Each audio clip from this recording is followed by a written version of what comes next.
If you've watched any of my previous videos, you might have heard me mention that I'm a huge Bethesda Game Studios fan. They're very influential on me, and this goes back to like high school when I was playing Oblivion for the first time, and it was like one of the first open world sandbox games I've ever played. And you know, besides GTA Vice City on the original Xbox, when I was in like middle school, me and my friends would just like, you know, start up the game, type in the cheats, get all the weapons, and then run around and try to get as many stars as you can and last as long as you can until the cops like busted you, right? That's not really playing through the open world game. Like, we just did that more of like an arcade experience. But when I got into Oblivion, I could not believe the open world freedom and like the beauty of the music and the quests, and you know, it just captivated my imagination. So ever since then, I've been a Bethesda fan, and you know, I eagerly awaited Skyrim before it came out, and I pre-ordered the special edition collection, and I mean, we all know how that game turned out. It is a generational masterpiece of a game. So, you know, I played Fallout 4, I love that, and I was looking on Starfield, I was like, is this gonna be any good? By then, Bethesda started to lose their way a little bit, and you know, they tried to come out with an MMO, which, to be specific, that game was not created, Fallout 76, I'm saying, that game was not created by Bethesda Game Studios. It was Bethesda Austin. So it was like a, you know, B-tier development studio, not Todd Howard and the usual crew. So, you know, I was like, okay, this isn't what they're meant to do. And, you know, they specialize on single player games. But everyone's like, oh, Bethesda, they fell off. It's like, yo, it's not even the same company. So let's wait for Starfield. You know, Starfield came out and people felt the same way. They're like, oh, they fell off. You know, I played through the base game. At the end of the day, I think it's a 7 out of 10. You know, I think it's a good game. It's not trash, and it's really not like a masterpiece, generational video game like their old games. But it's like, how can you, you know, keep up with your old titles? How can you make generational game after generational game? Like, that's really tough to do. So, you know, since the base game came out, they've added some nice updates to it. Now you can use a Rev 8 land vehicle, so you can like, instead of just running around every desolate planet, you can like drive around, and it has like a jet booster on it, so you can like hover in the air and like over walls and over rocks and trees. So it's like a really fun little vehicle to scoot around in this game. And then they also gave you the update in the settings to switch off the like zoom in Oblivion dialogue thing that they have going on, where it's like when anyone talks to you, it's just like you're locked in, like right up in their face. Which in Oblivion, that was funny. Like, it has its funny, goofy charm to it. But in 2023, 2024, you know, we probably shouldn't be doing that anymore. So you actually have the option to turn that off. And so now I play Starfield with, you know, you just walk up to someone and you're in the dialogue, but it's like Skyrim. You're just looking at them. You can kind of look around in the background, and it's not all blurred out. So I think those are two huge changes that make the game better, you know, even before the DLC comes out, right? Now it's, you know, Shattered Space DLC time. So I've been playing it for just a couple of days here, and I want to give my early impressions on the DLC. Like, did they hear the criticism from the players? Did they improve on anything in this DLC from the base game to make it better? And I'm going to try and be, you know, as neutral as possible. I know I'm a big BGS fan, but I thought I was pretty honest in my review of Starfield base game. It's just a good game. It's not great, and it's not terrible. To be fair, it has like the least amount of jank and bugs and glitches from any of their games. So it's the cleanest game that they made so far. But what about the DLC? How does this stack up to the base game and other Bethesda DLCs, like from Skyrim and Fallout 4? Well, let's jump into it. So the opening mission of the DLC, once you load it up, you know, you take your ship off of whatever planet you're in. Once you get into space, it'll initiate the quest. And it's like this big space station appears out of space, like it was jumping from like galaxy to galaxy, and it's kind of out of control. You hear this like transmission come through on your ship, and it's like don't board, don't dock, don't board the station.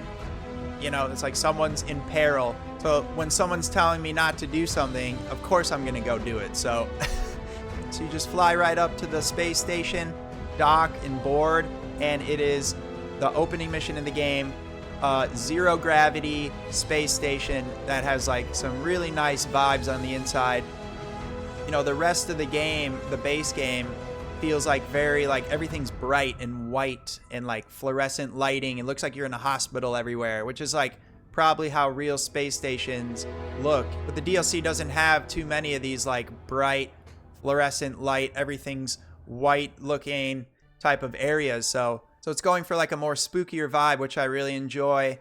So everything's like dark and gloomy looking on this space station. And then you see some NPCs that are like starting to lose their minds. They're like, I can't control the vortex.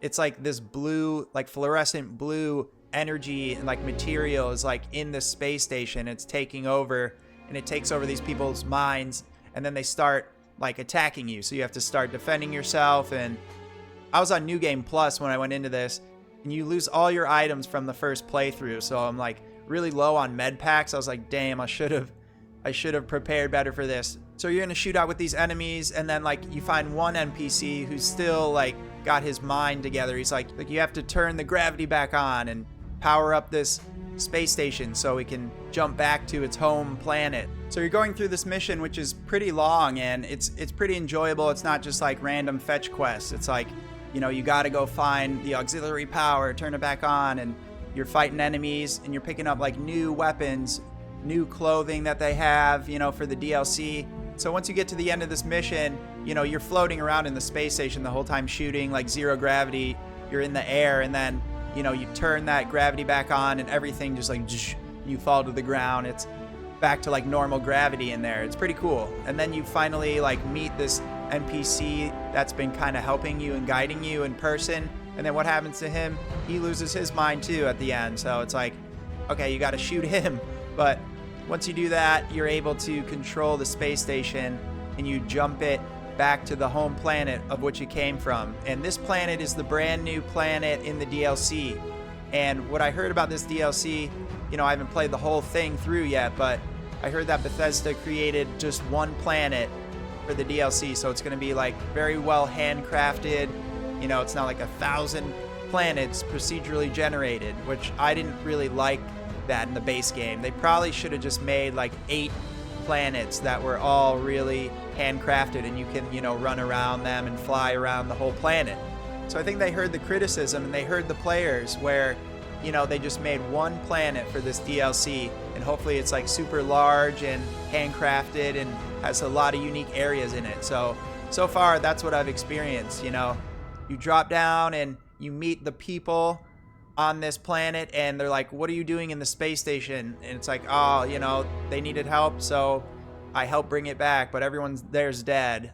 And it's like the vortex, which is this like area in between dimensions, they call it, which is where that blue energy comes from. Like it warped people's minds. And so that's like kicking off the main storyline. And then, you know, when you meet these people on this planet, they're all like weird cultists with these like horrible hipster haircuts. You know, I feel like I'm in the most like hipster dive bar in Logan Square of the city that I live in, and it's like I'm trying to order a craft beer made of goat's milk and all that. So it's like these people have like face tattoos and really bad haircuts. But, you know, moving past that, you meet them and they're like, all right, they're a little culty. They're like, you have to go through this initiation of the Great Serpent. And so next thing I know, I'm in a cave outside of the main city called Dazra on this planet called Varun Kai.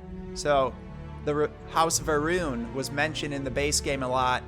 And there's even that NPC Andreja that you meet along the main quest, who I actually married her in my first playthrough. I was like, Sarah Morgan, nah, she's too uptight. Andreja was cute. So I married her, and she was like all about Varun, and she like would mention her old home and stuff. But, you know, you had a feeling that's where the DLC was going to be. So finally you're meeting these people, and they're very culty and weird, but, you know, it's all good. Like the planet looks really nice. The atmosphere is like red and purple. There's a lot of good colors happening in the sky, and the atmosphere is just like pretty on point. So you go through this initiation in the cave, and like I don't really know what it was about, but at the end they're like, okay, you can be like one of us. It was really just for you as an outsider to be welcomed in their new planet, in their new city. So overall, as far as the first few main story missions goes, I thought they pulled me in. Like, I was captured, I was in. You have that same feel as like Far Harbor or Dragonborn, where you're an outsider to a new land, or a new planet in this case, and you just have this freedom to like help people if you want or not. And that brings me to the side quests in this game, which in Bethesda games, it's one of the strong points of their games. Like, you can go on a side quest and have like an emotional reaction, or like you can feel like this is almost as epic as a main quest, and you meet a bunch of NPCs that way and like create great memories. Like, I can still remember Oblivion side quests and Skyrim side quests and the characters, right? And I think that's one critique about the base game in Starfield, is like there weren't very memorable side quests or NPCs out there. Like, I can barely remember some of them. You know, there weren't too many that really captured me. But so far in this DLC, the few side quests that I've come across have been like back to form, in my opinion. They've been very engaging and memorable. So I was just walking around the city of Dazra, and it turns out to be two brothers in a fight because one of them like sold their mother's ashes in an urn for like drug money. It's like ridiculous. And the other brother's like, what have you done? You can't do that. So it's like all of a sudden you're introduced to like the culture and the way of life on this planet, which is these two brothers have to participate in a duel. So if there's a problem between two members of their cult, you know, we'll call it, you have to duel. And when people duel, they need a second, you know, like a champion, like a backup. And so one of the brothers asked me to do that. And meanwhile, there's this like lady who's there as well, explaining this to you. She's like trying to, you know, break up the fight. She's like, no, you guys don't have to duel.